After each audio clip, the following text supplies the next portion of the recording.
Hey there! Today we're diving into a common problem that many Ubuntu users face when trying to upgrade their system. The issue at hand is that there's a shortage of space on the boot partition, making it tricky to proceed with the upgrade from Ubuntu 22.04 to 24.04. To tackle this problem, we need to investigate the kernels present on the system and determine which ones can be safely removed to free up space. Now, let's delve into the solution for our problem.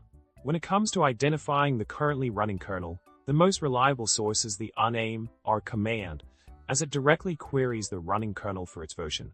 While examining the boot directory may lead to some confusion due to the file names, it's important to note that grub, the bootloader, selects kernels based on version numbers rather than file names.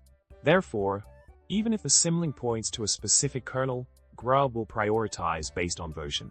In the grand scheme of things, the information provided by uname holds the utmost importance in determining the currently active kernel.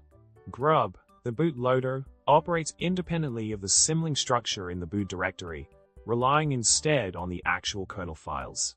By understanding this distinction, we can confidently remove older kernel versions to create space for the much-needed upgrade to Ubuntu 24.04. In conclusion, by following the guidelines outlined above, you can safely proceed with removing unnecessary kernel files to pave the way for your Ubuntu upgrade. Remember, always trust uname for the current kernel version, and feel free to tidy up your system by removing outdated kernels.